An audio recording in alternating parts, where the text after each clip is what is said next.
Hello my dear friends, welcome to my YouTube channel best rankers study. तो friends, आप सभी का अपना YouTube channel best rankers study पे बहुत बहुत स्वागत करता हूं। तो आज के सेशन में हम बिहार एसएससी का एग्ज़ाम का सामान्य अध्ययन का जो क्लास करने वाले हैं, तो सभी स्टूडेंट इस क्लास को ज़्यादा से ज़्यादा मात्रा में शेयर कीजिएगा।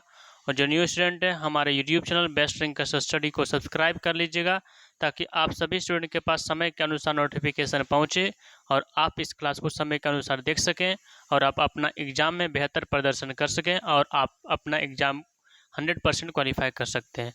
तो चलिए पहला सवाल स्टार्ट करते हैं। पहला सवाल में दिया हुआ जीके का, दिसंबर 2017 से डब्ल्यूटीओ के मंत्री स्तरीय बैठक का आयोजन कहाँ किया गया था? तो कहाँ किया गया था? ब्यूनस आयर्स में किया गया था। इसलिए एक का option number D correct answer हो जाएगा। आपसे पूछा जाए कि डब्ल्यूटीओ का स्थापना कब हुआ था, अब क्या बोलिएगा? 1995 में जो है डब्ल्यूटीओ का स्थापना हुआ था। नेक्स्ट सवाल में दिया हुआ है कि पाइका आंदोलन के नेता कौन थे? बताइएगा, पाइका आंदोलन के नेता कौन थे? तो इसका जो करेक्ट आंसर हो जाएगा, बक्सी जगबंधु पाइका आंदोलन के नेता थे। Option number D correct answer हो जाएगा। नेक्स्ट सवाल दिया हुआ 3 नंबर प्रश्न में दिया हुआ है कि भारत में सौर तालाब की स्थापना पहली बार कहाँ किया गया था? भारत में सौर तालाब की पहली बार स्थापना गुजरात में किया गया था। इसलिए 3 का option number D correct answer हो जाएगा। नेक्स्ट सवाल दिया हुआ है 4 नंबर प्रश्न में कि संयुक्त राष्ट्र व्यापार और विकास सम्मेलन का मुख्यालय कहाँ, अंकटाड का मुख्यालय कहाँ है? इसको इंग्लिश में अंकटाड बोलते हैं ना, इसका मुख्यालय कहाँ है बताइएगा। अंकटाड का जो मुख्यालय है कहाँ है? ऑप्शन नंबर सी जेनेवा में है। 4 का ऑप्शन नंबर सी हो जाएगा। नेक्स्ट सवाल दिया हुआ 5 नंबर प्रश्न में कि अंगोला की राजधानी कहाँ है? अंगोला की राजधानी कहाँ है? लुआंडा है। ऑप्शन नंबर बी हो जाएगा। नेक्स्ट क्वेश्चन दिया हुआ 6 नंबर प्रश्न में कौन सा ज्वालामुखी डोरमेंट के प्रकार का है? तो बताइएगा 6 का करेक्ट आंसर क्या हो जाएगा? डोरमेंट का प्रकार का ज्वालामुखी माउंट विसुवियस है। ऑप्शन नंबर बी हो जाएगा। 7 नंबर प्रश्न में दिया हुआ है कि बिहार के में मुखिया द्वारा कितनी अवधि पर ग्राम पंचायत की बैठक बुलाई जा सकती है? तो इसका करेक्ट आंसर क्या हो जाएगा? 15 दिनों में। ऑप्शन नंबर बी हो जाएगा। नेक्स्ट क्वेश्चन दिया हुआ है 8 नंबर प्रश्न में बिहार में स्वराज दल के अध्यक्ष कौन थे? तो बिहार में जो है स्वराज दल के अध्यक्ष कौन थे? क्योंकि बिहार का एग्जाम दे रहे हैं तो बिहार का तो क्वेश्चन आएगा ही आएगा, इसलिए इसका करेक्ट आंसर क्या हो जाएगा? Narayan Prasad. Option number B हो जाएगा।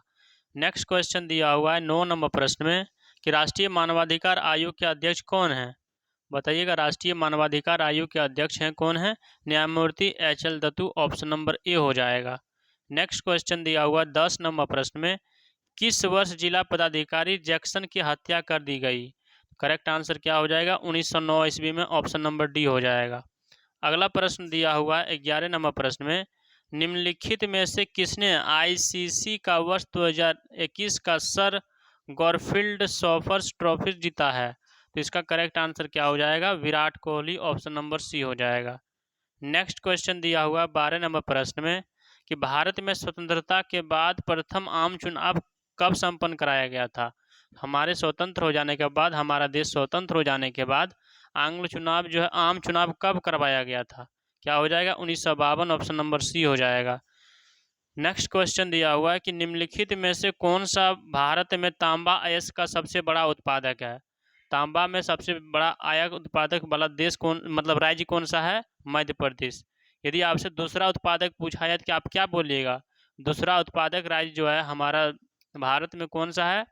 दूसरा है राजस्थान और तीसरा झारखंड है।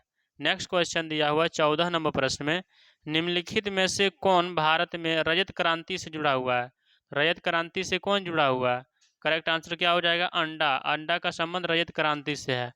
और कपास का उत्पादन स्वर्ण रेख रेशा कोटि से। यदि आपसे पूछा जाए कपास का उत्पादन किससे है, आप क्या बोलेगा? स्वर्ण रेशा उत्पादन से किसका संबंध है? कपास का उत्पादन। यदि आपसे पूछा जाए कि दूध का उत्पादन किससे है, तो क्या बोलिएगा?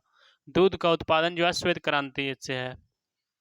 15 नंबर प्रश्न में दिया हुआ है कि राष्ट्रीय खाद्य सुरक्षा अधिनियम बिहार में कब लागू किया गया था? कब लागू किया गया था? 1 फरवरी 2014। ऑप्शन नंबर डी हो जाएगा। नेक्स्ट क्वेश्चन दिया हुआ है 16 नंबर प्रश्न में इन ए फ्री स्टेट की रचना किसने किया था? इन ए फ्री स्टेट की रचना V.S. नायपाल ने किया था। ऑप्शन नंबर सी हो जाएगा। नेक्स्ट क्वेश्चन दिया हुआ है कि इसरो के अध्यक्ष कौन है। बताइएगा इसरो के जो अध्यक्ष हैं कौन है। के सिवान है। आप बोलिएगा सर एम सोमनाथ है, नहीं, जिस समय एग्जाम हुआ था उसके अनुसार एम सोमनाथ रहेगा तभी ऑप्शन में इस एम सोमनाथ हो जाएगा। ऑप्शन नंबर डी के सिवान है। नेक्स्ट क्वेश्चन 18 नंबर प्रश्न में दिया हुआ है कि national Museum of Natural history Bharat में कहाँ स्थित है। बताइएगा इसका जो करेक्ट आंसर क्या हो जाएगा, New Delhi. National Museum of Natural History, option number B हो जाएगा। नेक्स्ट क्वेश्चन दिया हुआ है 19 नंबर, बैंकिंग लोकपाल योजना भारत में प्रथम बार लागू कब किया गया था। तो बैंकिंग लोकपाल योजना भारत में सर्वप्रथम लागू किया गया था 1995 ईस्वी में। ऑप्शन नंबर सी हो जाएगा।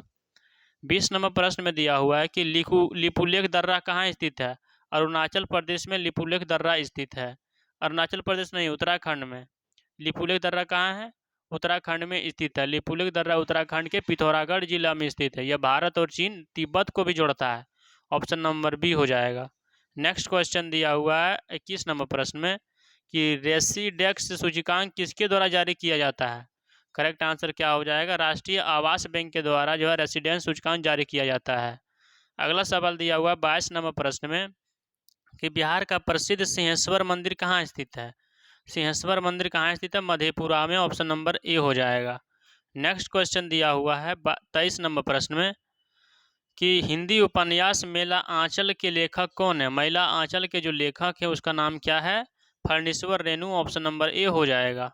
नेक्स्ट क्वेश्चन दिया हुआ है 24 नंबर प्रश्न में, उसका क्या प्रश्न है, प्रश्न में दिया हुआ कि प्राचीन भारत में जौरवे संस्कृति का नाम निम्न में से किस राज्य में उसी नाम के स्थान पर नाम रखा गया है। करेक्ट आंसर क्या हो जाएगा, महाराष्ट्र। ऑप्शन नंबर ए हो जाएगा। 25 नंबर क्वेश्चन में दिया हुआ है कि बिहार में विधानसभा में अनुसूचित जाति के लिए कितनी सीटें आरक्षित किया गया है। कितना सीट आरक्षित किया गया, 38। ऑप्शन नंबर ए हो जाएगा। नेक्स्ट क्वेश्चन दिया हुआ 26 नंबर प्रश्न में प्रोजेक्ट टाइगर की शुरुआत कब हुआ था। प्रोजेक्ट टाइगर की शुरुआत कब हुआ था। प्रोजेक्ट टाइगर दिवस कब मनाते हैं, 29 जुलाई को मनाते हैं। तो आपको बताना है कि शुरुआत कब हुआ था। तो इसका जो करेक्ट आंसर हो जाएगा ऑप्शन नंबर ए 1981 ईस्वी में हुआ था। नेक्स्ट क्वेश्चन 26 का करेक्ट आंसर क्या हो जाएगा, 81 नहीं होगा, 1973 में हुआ था। ऑप्शन नंबर डी हो जाएगा। अगला सवाल दिया हुआ है 27 नंबर में कि गॉड ऑफ स्मॉल थिंग्स के उपन्यास के लेखक कौन है। Arundhati Roy. Option number D हो जाएगा। नेक्स्ट क्वेश्चन दिया हुआ है 28 नंबर प्रश्न में कि भारतीय संविधान की छठी अनुसूची में अनुसूचित क्या दिया हुआ है, छठी अनुसूची में जो है अनुसूचित क्षेत्रों में अनुसूचित जनजातियों के प्रशासन और नियंत्रण का संबंध इनमें से किन राज्यों से है। तो उसका करेक्ट आंसर क्या हो जाएगा, असम, मेघालय, त्रिपुरा, मिजोरम का बात किया गया है, इसलिए ऑप्शन नंबर क्या हो जाएगा, ऑप्शन नंबर बी हो जाएगा। नेक्स्ट क्वेश्चन दिया हुआ है 29 नंबर प्रश्न में स्वर्ण सिंह ने सिफारिश की थी, क्या सिफारिश किया था। उसने किया था कि भारतीय संविधान में मौलिक कर्तव्यों का समावेशन जो भाग 4 का ए में दिया हुआ है 42वां संविधान के संशोधन के द्वारा जोड़ा गया था स्वर्ण सिंह समिति के सिफारिश पर। ऑप्शन नंबर सी हो जाएगा। नेक्स्ट क्वेश्चन दिया हुआ है 30 नंबर प्रश्न में 30 नंबर प्रश्न में क्या दिया हुआ है कि ईश्वर चंद्र विद्यासागर 19वीं शताब्दी में एक बहुत बड़े समाज सुधारक थे। इन्होंने निम्न में से किस सामाजिक सुधार के लिए कदम उठाया था। करेक्ट आंसर क्या हो जाएगा, विधवा पुनर्विवाह। ऑप्शन नंबर बी हो जाएगा। नेक्स्ट क्वेश्चन दिया हुआ 31 नंबर प्रश्न में भारत में केंद्र राज्य संबंध पर द्वितीय आयोग का गठन कब किया गया था। करेक्ट आंसर क्या हो जाएगा, 2007। ऑप्शन नंबर ए हो जाएगा। अगला प्रश्न दिया हुआ है 32 नंबर सवाल में वैश्विक शांति सूचकांक 2017 भारत का कौन सा रैंक था। 2017 के अनुसार बताना है तो 135वां ऑप्शन नंबर क्या हो जाएगा, ऑप्शन नंबर आपका करेक्ट आंसर ए हो जाएगा। लेकिन अभी के अनुसार कितना है, 126, याद रखना है। नेक्स्ट सवाल दिया हुआ है 33 नंबर बृहदेश्वर मंदिर का निर्माण किसने करवाया था। तो करेक्ट आंसर क्या हो जाएगा, बृहदेश्वर मंदिर का जो निर्माण करवाया था रायराज ने करवाया था। ऑप्शन नंबर ए हो जाएगा। अगला सवाल दिया हुआ है 34 नंबर प्रश्न में नेचुरल हिस्ट्री की रचना किसने की है। करेक्ट आंसर क्या हो जाएगा, प्लिनी। ऑप्शन नंबर सी हो जाएगा। अगला प्रश्न दिया हुआ है 35 नंबर में बाबू वीर कुंवर सिंह जो 1857 ईस्वी की क्रांति में एक बड़े नेता थे, उनका संबंध बिहार के किस स्थान से था। तो उसका करेक्ट आंसर क्या हो जाएगा, जगदीशपुर। ऑप्शन नंबर सी हो जाएगा। अगला क्वेश्चन दिया हुआ है 36 नंबर प्रश्न में सूचना का अधिकार अधिनियम 2005 बिहार में कब लागू किया गया था? कब लागू किया था? जून 2006। ऑप्शन नंबर सी हो जाएगा। नेक्स्ट क्वेश्चन दिया हुआ 37 नंबर प्रश्न में, निम्नलिखित में से कौन सा राज्य कपास का सबसे बड़ा उत्पादक राज्य है? कपास का सबसे बड़ा उत्पादक राज्य कौन सा है? गुजरात। ऑप्शन नंबर ए हो जाएगा। नेक्स्ट क्वेश्चन दिया हुआ 38 नंबर प्रश्न में, निम्नलिखित में से कौन सा पिडमोंट पठार का उदाहरण है? करेक्ट आंसर क्या हो जाएगा? मालवा का पठार। ऑप्शन नंबर सी हो जाएगा। 39 नंबर प्रश्न में दिया हुआ कि भारत में सामान्यतः पश्चिमी विक्षोभ से प्रभावित होने वाला फसल कौन सा है? करेक्ट आंसर क्या हो जाएगा? रबी फसल। ऑप्शन नंबर सी हो जाएगा। नेक्स्ट क्वेश्चन दिया हुआ 40 नंबर प्रश्न में, पाषाण युग में माइक्रोलिथ सामान्यतः किस युग में पाए जाते थे? माइक्रोलिथ किसको बोलते हैं? मध्य पाषाण युग को। ऑप्शन नंबर क्या हो जाएगा? 40 का ऑप्शन नंबर बी हो जाएगा। अगला प्रश्न दिया हुआ है कि कौन सा बंदरगाह पोर्ट ऑफ कॉल का उदाहरण है? पोर्ट ऑफ कॉल का उदाहरण कौन सा बंदरगाह? आदन। ऑप्शन नंबर सी हो जाएगा। नेक्स्ट क्वेश्चन दिया हुआ है 42 नंबर प्रश्न में, भोजपुरी उपन्यास पूर्वी के घाट पुस्तक की रचना किसने किया है? किसने किया है? जौहर सिफियाबादी। ऑप्शन नंबर ए हो जाएगा। 43 नंबर प्रश्न में दिया हुआ है कि जैन साहित्य भारतेश्वर बाहुबली रास की रचना किसने किया था? करेक्ट आंसर क्या हो जाएगा? शिलभद्र सूरी। ऑप्शन नंबर सी हो जाएगा। नेक्स्ट क्वेश्चन दिया हुआ 44 नंबर में कि मिस अर्थ 2017 का खिताब किसने जीता था? तो करेक्ट आंसर क्या हो जाएगा? कैरिन इबास्को। ऑप्शन नंबर डी हो जाएगा।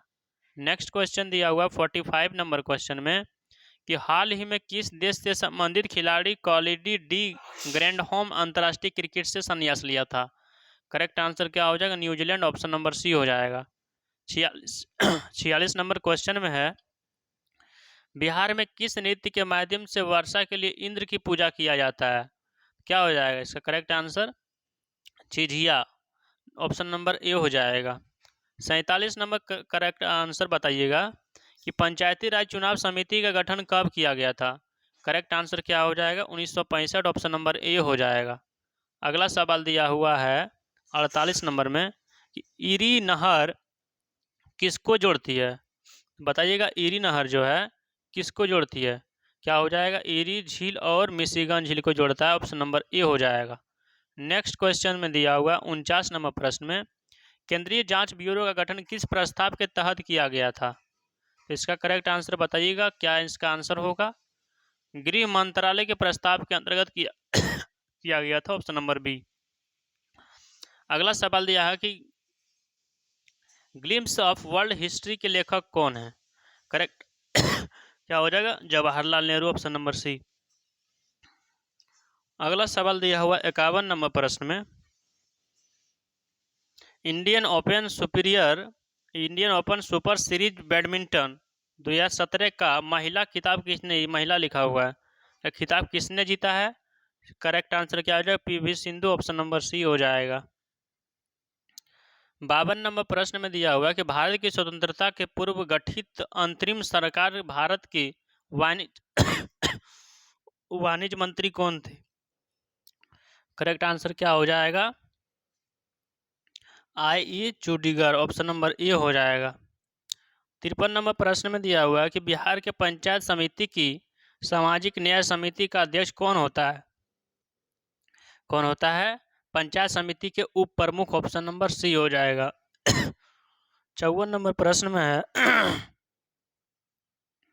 WTO के कार्यक्रमों के लिए किसे उप महानिदेशक नियुक्त किया गया है? करेक्ट आंसर क्या हो जाएगा? Soumya Swaminathan. Option number C हो जाएगा। आज का सेशन का लास्ट सवाल है। लास्ट सवाल 55 नंबर है कि मेसाबी रेंज किसके लिए प्रसिद्ध है? करेक्ट आंसर क्या हो जाएगा? लोहा के लिए। ऑप्शन नंबर ए हो जाएगा। मैं ऐसा उम्मीद करता हूँ कि आप सभी स्टूडेंट को बहुत अच्छी तरीके से यह क्लास समझ में आ गया होगा। यदि आपको यह क्लास से कुछ बेनिफिट हो रहा है तो यह क्लास को जरूर लाइक कीजिएगा और अपने फ्रेंड के साथ भी शेयर कीजिएगा। और जो भी न्यू स्टूडेंट है यह YouTube channel best English study को सब्सक्राइब कर लीजिएगा ताकि आपके भी पास भी नोटिफिकेशन समय के अनुसार पहुँचे और आप भी क्लास को समय के अनुसार देख सकें और अपना एग्जाम में बेहतर प्रदर्शन कर सकें और 100% क्वालिफाई हो सके। तो मिलते हैं नेक्स्ट सेक्शन में, तब तक के लिए जय हिंद।